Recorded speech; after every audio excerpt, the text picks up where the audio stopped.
అనేటువంటి విలేకరికి అక్రమంగా అరెస్ట్ చేయడం జరిగింది. అదే అంశం మీద ఈరోజు టీఆర్ఎస్ ప్రభుత్వాన్ని ఒకటే హెచ్చరిస్తున్నాం. పత్రికా విలేకరులు కానీ లేకపోతే ప్రతిపక్షాలు కానీ ఎవరైనా మీకు కానీ మీకు సంబంధించిన వాళ్ళకి ఏదైనా మీ ఎమ్మెల్యేలకో ఎంపీలకో లేకపోతే మీకు సంబంధించిన నాయకులకు ఎదురు తిరిగితే వ్యతిరేకంగా ఏదైనా రాస్తే సోషల్ మీడియాలో ఏదైనా వ్యతిరేకంగా చెప్తే అంటే నిజాలు పక్కా నిజాలు చెప్తే వాళ్ళ మీద అరెస్ట్ చేస్తారా? గుర్రంపోడు భూములకు సంబంధించినది ఎంతో మంది పత్రికా మిత్రులు ఏదైతే వెళ్ళిరో అందులో భాగంగా రఘు కూడా పోయినాడు. అసలు ఆ సబ్జెక్ట్కి ఆ రఘుకి సంబంధం ఏంటో వాళ్ళే చెప్పాలి.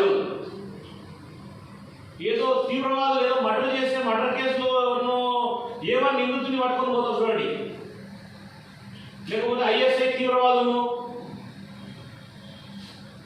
లేకపోతే నక్సలైట్లను రోడ్డు మీదకి రాగానే ఏమేంటనే గుడ్డ ఊపి తీసుకొని పోతుంది.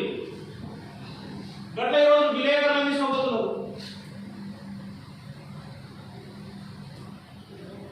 వాస్తవంగా మాట్లాడితే గుర్రంపోడు భూములకు సంబంధించింది రఘు A1 నుంచి A21 ఆ ఎఫ్ఐఆర్లో ఉన్నది. ఆయన A19 A1 నుంచి A18 వరకు ఎవరు అరెస్ట్ చేసినావు? మరి ముందున్న ఎందుకు వదిలేసారు? A18 A19 తర్వాత A20 A21 దానికి సంబంధించిన వ్యవహారంలో ఒక ప్రెస్ విలేకరుగా అక్కడికి వెళ్ళి ఒక వీడియో కవర్ చేసారు. వీడియో కవర్ చేసిన తర్వాత అక్కడికి సంబంధించిన బండి సంజయ్ బీజేపీ వాళ్ళ పిలుపు మేరకు పోయారు. మరి బీజేపీ అధ్యక్షుడిని అరెస్ట్ చేయకుండా బీజేపీ ఎమ్మెల్యేలను అరెస్ట్ చేయకుండా A21 ఉన్నాడు రఘునందన్ రావును అరెస్ట్ చేయకుండా 19లో ఉండేటువంటి రఘు ఒక విలేకరుని ఏ విధంగా అరెస్ట్ చేసారు? అంటే 20 మంది బీజేపీ లీడర్లను పక్కన పెట్టి ఒక పత్రికా విలేకరిని మాత్రం అరెస్ట్ చేస్తారా? చెప్పడానికి వాళ్ళకి సిగ్గుండాలి. ఈ తెలంగాణ ప్రభుత్వంలో నిజంగా హోంశాఖ ఏ స్థాయిలో పనిచేస్తుందో అర్థమైతలేదు. పోలీసు మిత్రులు కూడా ఆలోచన చేయాలి. రేపు నాడు ఏదైనా మాట్లాడ ఒక నిజాన్ని నిగ్గు తేల్చడానికి కూడా భయపెడుతున్నారు.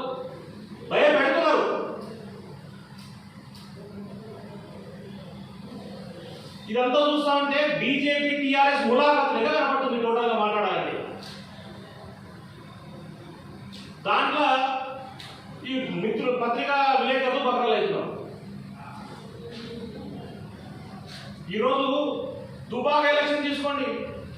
ఆ ఎలక్షన్స్ వచ్చే వరకు కేసీఆర్ అని పోకుండా దుబాకలో బీజేపీని గెలిపిస్తారు.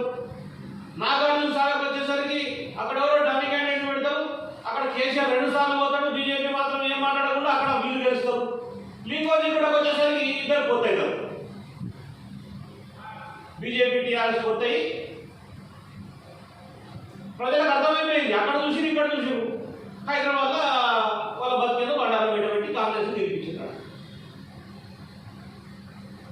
పైకి మొత్తం తిట్టుకున్నట్లు కొట్టుకున్నట్లు చూపిస్తారు. ఇటువంటి యుద్ధ వాతావరణాన్ని క్రియేట్ చేసి ప్రజల మీద వాళ్ళు వీళ్ళు క్రియేటివిటీ తీసుకొచ్చి ఓట్ల కోసం ఈరోజు రాజకీయాలు చేస్తున్నారు. చేయండి, కానీ దానిలో ఎందుకు ఇట్లా విలేకరులను కానీ అమాయకమైన ప్రజలను అన్యాయం చేస్తున్నారని అడుగుతున్నాను నేను. ఇది ఎంతవరకు కరెక్ట్?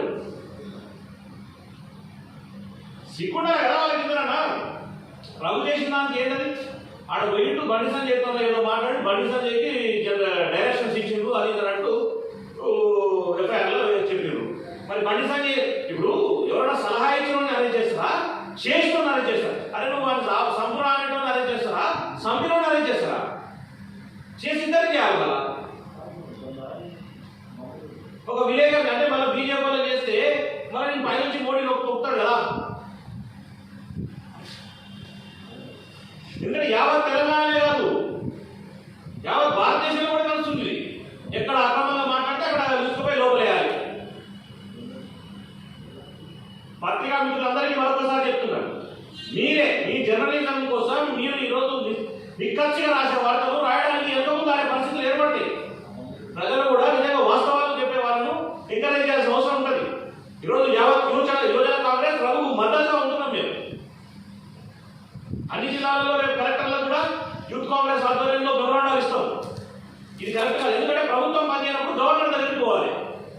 ఆ ఆదేశాల మేరకు కలెక్టర్లు పనిచేయాలి. కాబట్టి కలెక్టర్ల ద్వారానే మేము పోతాం.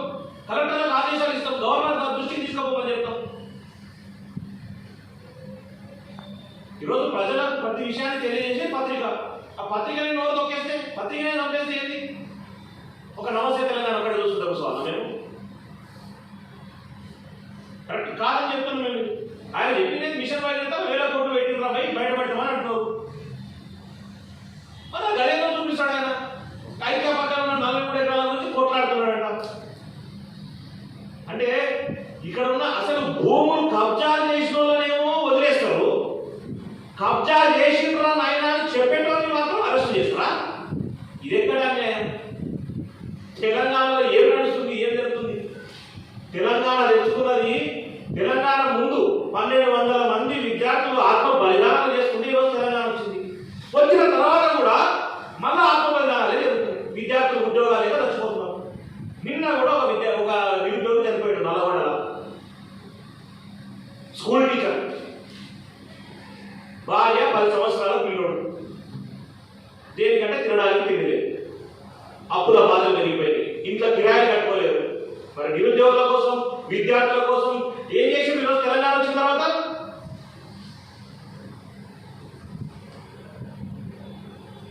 ఇంకొక విషయం ఏంటంటే వ్యాక్సినేషన్ విషయం కూడా. వ్యాక్సినేషన్ నరేంద్ర మోడీ గారు బొమ్మ ఎందుకు వేస్తున్నారు? ఎందుకు వేయాలి? 1200 రూపాయలు పెట్టి కోవాక్సిన్ వేయించుకుంటే నువ్వు మాకు ఏం చేసావని? అరే 140 కోట్ల జనాభా కోసం నువ్వు వ్యాక్సిన్ ఫ్రీ చేయలేకపోయావు. నువ్వేం మోడీవి, నువ్వేం ప్రధాని? మాకు ఇది ఎందుకు? మాకు ఇలా ఒక టీచర్ వ్యాక్సినేషన్ వేయించుకోవడానికి గవర్నమెంట్ స్కూల్ దానికి పోతే మా దగ్గర ఈ రోజు మీకు ఆప్షన్ లేదు. Only front line warriors teachers ఉన్నారా? Private teachers front line warriors చేస్తారా? ఎన్ని రోజులు ఇట్లా? 22 సంవత్సరాలు ఉన్నాయన్నా నాకు ఈ బేట తిరుగుతున్నా, నాకు ఏమైనా వస్తుందని పిల్లలు భయపడుతున్నారు. వాళ్ళ తల్లిదండ్రులు చూస్తేనేమో ఆయన కిరాణం షాప్ యజమాని, 6 మంది ఇంట్లో ఉన్నారు, 9,000 రూపాయలు అవుతున్నాయి. 1500 తీసుకుంటారు ప్రైవేట్ హాస్పిటల్ పోతే, 1250, 1200, 1500 దొరికితే చాలా బాబు అన్నట్టున్నారు. భారతదేశంలో మీరు ఇచ్చిన వ్యాక్సినేషన్ ఎందుకు ఫ్రీ ఇస్తారు? ఏ ప్రైవేట్ హాస్పిటల్ పోయినా ఫ్రీ ఇవ్వండి. మీరు ఫ్రీ ఇస్తే సరిపోతుందా? మోడీకి ఏమో కేంద్ర ప్రభుత్వానికి ఏమో 150 రూపాయలకు, రాష్ట్ర ప్రభుత్వం అంటే కోవాక్సిన్ ఏమో రాష్ట్ర ప్రభుత్వానికి ఏమో 600, ప్రైవేట్ హాస్పిటల్ 1200. ఏంటి ఎందుకు ఇట్లా విడదీసి చెప్తున్నారు? కేంద్ర ప్రభుత్వం అంటే ప్రధాని నరేంద్ర మోడీ ఈరోజు మాకు ప్రధాని కాదా? మరి 1200 పెట్టి నేను వ్యాక్సిన్ వేయించుకున్నప్పుడు నీ ఫోటో ఏంటి కదా? నాకు నీవేం చేసినావు? నాకు ఎందుకోసం నీ ఫోటో తిట్టడానికి రా? నువ్వు ఫ్రీకి ఇచ్చింటే 150 రూపాయలకు నువ్వు అని, అరే 150 20 లక్షల కోట్ల రూపాయలు రిలీజ్ చేస్తా, గది చేస్తా, గిరి చేస్తా అంటావు కదా? ఏడున్నాయి? ఆఖరికి వ్యాక్సినే సక్కగా చేయలేకపోయావు. నీవేం కేంద్ర ప్రభుత్వం ఏం చేస్తున్నావు? సెంట్రల్ మినిస్టర్లు ఉన్నారు, పెద్ద పెద్ద నాయకులు ఉన్నారు, 4 ఎంపీలు ఉన్నారని చెప్తున్నారు కదా. ఇలా తెలంగాణలో ప్రైవేట్ హాస్పిటల్స్ కి ప్రతి ఒక్కరూ వ్యాక్సిన్ ఫ్రీగా ఇస్తే వ్యాక్సిన్ కొరత ఇంతసేపు ఉండదు. ఎంతో మంది అంటే ప్రైవేట్ హాస్పిటల్స్ కి ప్రతి ఒక్కరికి వ్యాక్సిన్ సెంటర్లు ఏర్పాటు చేయండి. ప్రతి గ్రామంలో 4 వ్యాక్సిన్ సెంటర్లు ఏర్పాటు చేయండి. 50,000 ఉద్యోగాలు ఈరోజు వైద్య ఆరోగ్య రంగంలో 50,000 ఉద్యోగాలు తీసుకుంటారు కేసీఆర్ అన్నారు కదా. ఏడున్నాయి? ఒక్క ఉద్యోగం తీసుకున్నారు. ఆయనే కదా మొత్తం కంట్రోల్ చేస్తున్నది. లక్షల రూపాయలు, కొన్ని వేల కోట్ల రూపాయలు ప్రైవేట్ హాస్పిటల్ దోచుకుంటుంటే రాష్ట్రాలను చూసుకోవాలన్నా సిగ్గు తెచ్చుకోవాలి. అక్కడ మోడీ ఏమో ఆయన చేయడు, ఆయన వ్యాక్సిన్ ఫ్రీగా చేయడు, ఈయనేమో జనాలను చంపేస్తున్నారు. ప్రైవేట్ హాస్పిటల్ని ఇమీడియట్ యాక్షన్ తీసుకోండి, ప్రైవేట్ హాస్పిటల్ని కంట్రోల్ చేసుకోండి. ఫస్ట్ వేవ్ వచ్చినప్పుడు చేయలే, సెకండ్ వేవ్ వచ్చింది, ఇప్పుడు చిన్న పిల్లలకు థర్డ్ వేవ్ వస్తుంది. దయచేసి ఇప్పటికైనా చిన్న పిల్లల విషయంలోనైనా కేంద్ర రాష్ట్ర ప్రభుత్వాలు సీరియస్ గా తీసుకొని చిల్డ్రన్స్ హాస్పిటల్స్ ఏర్పాటు చేయాలి. వెంటనే పిల్లలకి ఎటువంటి సౌకర్యాలు కావాలో, ఎటువంటి వ్యాక్సినేషన్ కావాలో వెంటనే రెడీ చేయాలి. థర్డ్ వేవ్ వస్తుందని చెప్తున్నారు. ఇది ఒక స్కామ్ లాగా అనిపిస్తుంది. ఫస్ట్ వేవ్ ఒకలాగా ఉంది, సెకండ్ వేవ్ వస్తుంది వాళ్ళే చెప్తున్నారు, థర్డ్ వేవ్ వస్తుంది వాళ్ళే చెప్తున్నారు. ఎట్లా తెలుస్తుందో తెలుస్తలేదు. సరే మన శాస్త్రవేత్తలు చెప్పినప్పుడు మరి ముందే రెడీ చేయాలి కదా మీరు.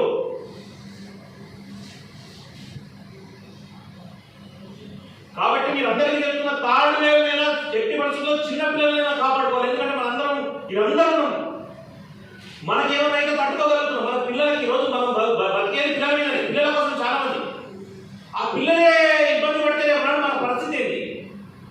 ఇప్పటికైనా కేంద్ర రాష్ట్ర ప్రభుత్వాలు దానికి సపరేట్ బడ్జెట్ కేటాయించండి, ఫ్రీ ఇవ్వండి.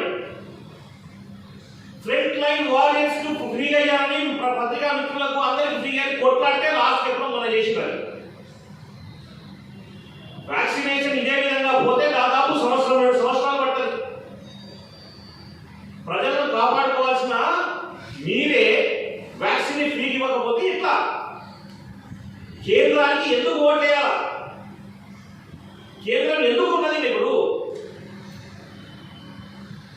నాకు చాలా బాగా అనిపించింది. ఒక కిరాణా షాప్ 9,000 రూపాయలు పెట్టలేకపోయినా, ఒక చిన్న కిరాణా షాప్ అది బతుకుంటే సాలైనా ఎట్లా నాకు తింటేందని అడిగాడు. ఒక హాస్పిటల్కి మాట్లాడితే ఆ డాక్టర్తో మాట్లాడి ఇమీడియట్గా చెప్పాల్సి వచ్చింది. మళ్ళీ గంట వేసుకున్నాక మన మోడీ ఫోటో ఎందుకు? ఫస్ట్ ఇమీడియట్ గా మోడీ ఫోటో తీసేయండి. ఎవరైతే ఫ్రీగా వ్యాక్సిన్ ఇస్తారో వాళ్ళ ఫోటో వేయండి. ఫ్రీగా వ్యాక్సిన్ ఇస్తే పైసలు పెట్టినప్పుడు మోడీ ఫోటో అవసరం లేదు, ఎవరి ఫోటో అవసరం లేదు.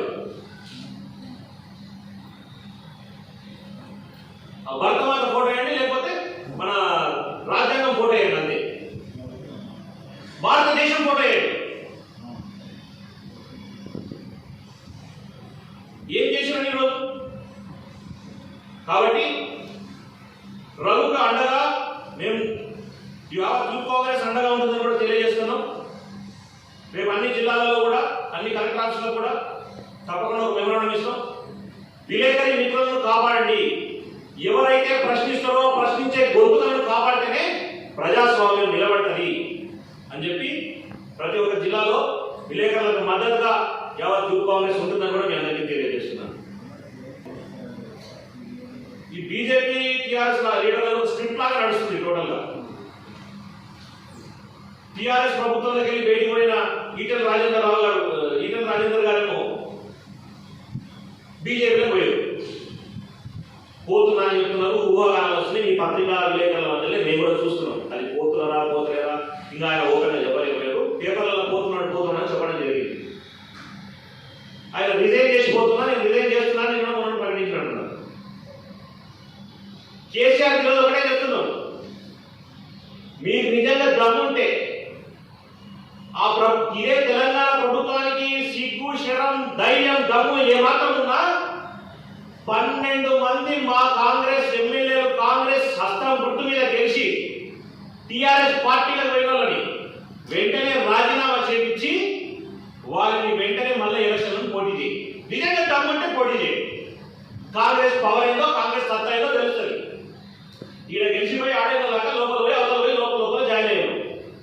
వాళ్ళ స్వార్థం కోసం, వాళ్ళకు సంబంధించిన వాటి కోసం కాంగ్రెస్ పార్టీకి సంబంధించినటువంటి సిద్ధాంతాలను వదిలేసి మా గుర్తు మీద గెలిచి అవతల పోయిన ధైర్యం ఉంటే కేసీఆర్ వెంటనే రిజైన్ చేపించి ఎలక్షన్ పోటీ చేయాలి. అప్పుడు తెలుస్తుంది ఎవరికి ఎంత ధైర్యం ఉందో, ఎవరి పక్షాన ప్రజలు ఎవరి పక్షాన ఉందో అప్పుడు తెలుస్తుంది. ఈ సవాలు స్వీకరించాలి. ఎమ్మెల్యే సంతలో పశువులు లేనట్టు అప్పుడు వేరు కదా. కాంగ్రెస్ పార్టీ సిద్ధాంతాలను వ్యతిరేకించి ఈరోజు అదే ప్రాంతంలో కాంగ్రెస్ పార్టీ కార్యకర్తలను తొక్కలిగా చూస్తున్నారు. ఎక్కడ ఊరుకో, ఎవరిని వదిలిపెట్టారు అది కూడా చెప్తున్నాం. ఒకవేళ వాళ్ళు రాజీనామాలు చేసే వరకు మేము కూడా వాళ్ళ ఇంటి ముందర మాకు సంబంధించిన కార్యాచరణను సిద్ధం చేస్తామని కూడా తెలియజేస్తాము. కాంగ్రెస్ పార్టీ నుంచి బయటికి పోయిన నాయకులు ఎవరైనా మాట్లాడితే ఎక్కడ ఊరుకోమని చెప్పి కూడా మీ అందరికీ తెలియజేస్తాము. Thank you. ఇప్పుడు కళ్ళ ముందు కనబడుతుంది కేసీఆర్ ఎవరి పక్షాన ఏం చేస్తున్నారు. కేసీఆర్ ఎవరి పక్షాన చేస్తున్నారు? కాంగ్రెస్ పార్టీ జానారెడ్డి గారు నిలబడితే ఎక్కడ పోని కేసీఆర్ 2 సార్లు వచ్చి ప్రచారం చేశారు. మరి లింగాది కూడా విషయంలో బీజేపీ పోయి టీఆర్ఎస్ తో ములాఖాత్ అయినప్పుడు కాంగ్రెస్ తో ఉన్నారా, బీజేపీ తో ఉన్నారా? ఈటెల రాజేందర్ గారు అదే ఆలోచన చేయాలి ఫస్ట్ ఆఫ్ ఆల్. ఎందుకంటే ఈరోజు ఈటెల రాజేందర్ గారు అవతలకి పోతున్నారంటే దాని అర్థం మరి వాస్తవాలు ఏదో తెలియదు. ఈటెల రాజేందర్ అంటే వ్యక్తిగతంగా అందరూ అభిమానిస్తారు. ఆయన ఈరోజు రాజేందర్ గారు ఇట్లా ఒకవేళ కాంగ్రెస్ పార్టీ ఏ తెలంగాణ అయితే ఇచ్చిందో, తెలంగాణ కోసం ఎంతో మంది విద్యార్థుల ఆత్మ బలిదానాలు చనిపోయిన తర్వాత ఇవన్నీ చూడలేక ఒక సైడు కాంగ్రెస్ పార్టీ పునాదులతోని పెగిలిపోతుంటే కూడా అవన్నీ పక్కన పెట్టి పార్లమెంటును దిగ్బంధం చేసి మీడియాను అన్నింటినీ ఆఫ్ చేసి తెలంగాణని ఏర్పాటు చేసి తల్లి సోనియా గాంధీ గారు అటువంటి కాంగ్రెస్ పార్టీలోకి రావాలి. కానీ మరి బీజేపీ పోతుంటే ఆయన ఆస్తులు కాపాడుకోవడానికి ఉండొచ్చు. కేసీఆర్ వాళ్ళిద్దరు ములాఖతే కదా. కేసీఆర్ ఈరోజు బీజేపీ వాళ్ళు ఒక మాట ఎక్కడ అంటున్నారు? మోడీ ఈ రోజు వరకు మోడీ ఇవన్నీ ఆయన ప్రెస్ మీట్ పెట్టి మరి ఏ రోజు తింటలేడు ఎందుకో. ఉత్తప్పుడు ప్రతిసారి మోడీ తింటలే కదా. మరి బీజేపీ ప్రభుత్వాన్ని ఎవరు విమర్శిస్తున్నారు? టీఆర్ఎస్ నాయకులు ఎక్కడ విమర్శిస్తున్నారు? కళ్ళ ముందర జరిగిన లింగాన్ని కూడా ఉంది, అక్కడ అది జరుగుతుంది. దుబ్బాకలు వాళ్ళే మిస్కమ్యూనికేషన్ చేసుకున్నట్టు చేస్తారు, షోలు వాళ్ళే చేస్తారు, ఫోకస్ వాళ్ళే చేస్తారు. వాళ్ళు స్వలాభం కోసం పోతుంటే ఆ విధంగా ఈరోజు ఇద్దరు చేతిలో పవర్ ఉంది. ప్రజలకు న్యాయం చేయండి, ఎందుకు చేస్తలేరు? ప్రజలకు ఫ్రీ ట్రీట్మెంట్ ఎందుకు ఇస్తలేరు? ప్రజలకు ఇవ్వకపోతే పత్రికా మిత్రులకన్నా front line warriors free treatment ఇవ్వండి, వాళ్ళకు కూడా ఇవ్వాలి. పిట్టలు మిత్రులు, పోలీసులు, డాక్టర్లు జూడాలు సమ్మె చేస్తేనే వాళ్ళని అదుపు చేయలేకపోయారు. ఈరోజు తెలంగాణ, ఈరోజు భారతదేశంలో ఈ పరిస్థితుల్లో దేవుడు నడుస్తుంది. ఈ సమయంలో కూడా ఒక వైద్య ఆరోగ్య శాఖ మంత్రి కూడా సమ్మె జరుగుతుంది. ఆయన సీఎం ఎవ్రీడే చేయలేడు. ఈ విధంగా జరుగుతుంది. కాంగ్రెస్ పార్టీలో మరి ఆ మాత్రం ఉంటే నేను అందుకే చెప్తున్నాను. ఇప్పుడు కూడా 12 మంది ఎమ్మెల్యేలను రాజీనామా చేయించి రంగంలో దింపు, కాంగ్రెస్ పార్టీ సత్తా ఏందో తెలుస్తుంది.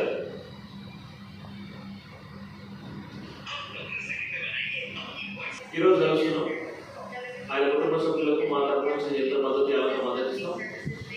వీలైనంత వరకు ఒక జర్నలిస్ట్గా అతన్ని ఏ విధంగా కాపాడుకోవాలో మా వంతు సైతం యావత్ కాంగ్రెస్ పార్టీ, యూత్ కాంగ్రెస్ తప్పకుండా యూత్ కాంగ్రెస్ నాయకులు జర్నలిస్టాన్ని అంటే కష్టపడే వాళ్ళ ప్రతి ఒక్క జర్నలిస్ట్ తోడుగా ఉంటారని మీ అందరికీ తెలియదు.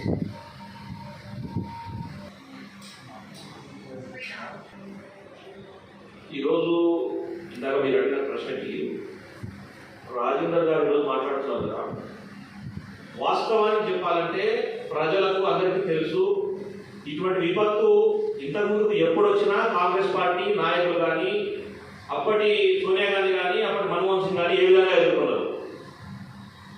ఆ రోజు ఆర్థిక స్థితికి ఈ రోజు ఆర్థిక స్థితికి మీ అందరికీ తెలుసు.